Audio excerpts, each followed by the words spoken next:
The member for Reid. Thank you, Mr Speaker. My question is to the Treasurer. Will the minister explain the Morrison government's strong budgetary management and why a stable and certain approach is essential to ensuring our economy remains resilient against future challenges? Is the Treasurer aware of any alternative policies?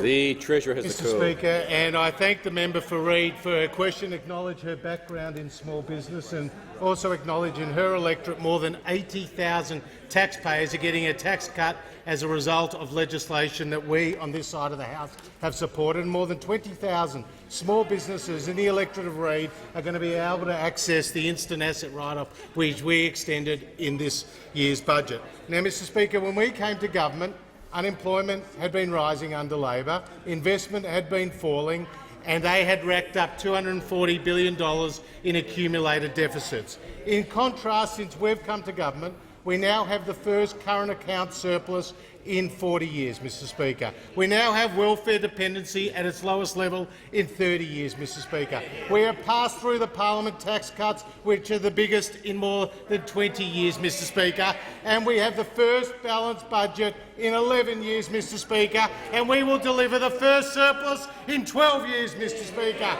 And unlike those opposite, if they ever got the chance with their housing tax, housing prices would have fallen. Under this government, housing prices have been rising, Mr Speaker, helping to boost the confidence of the Australian people, Mr Speaker. Now, we know that today that the Deloitte have put out their report, which have said not only that the decade of deficit should end, but that budget surpluses help protect prosperity, Mr Speaker. They also said that there is a growth momentum in the Australian economy which has been lifting, and that through the tax cuts which we on this side of the House support and which those opposite were against, Mr Speaker, the Australian economy is stronger as a result of those tax cuts.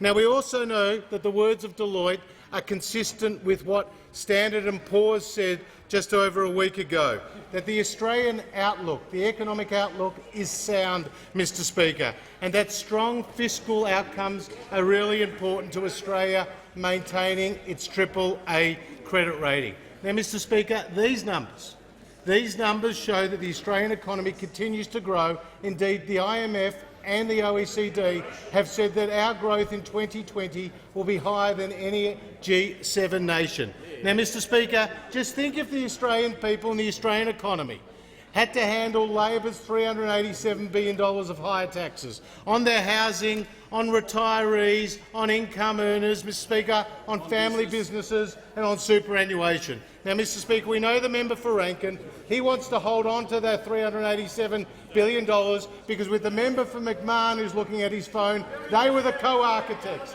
They were the co-architects of those higher taxes. So we know that the member for Rankin is telling the Leader of the Opposition, don't give up those taxes. I want those higher taxes. But, Mr Speaker, if you want lower taxes, then only the coalition will deliver more jobs and lower taxes.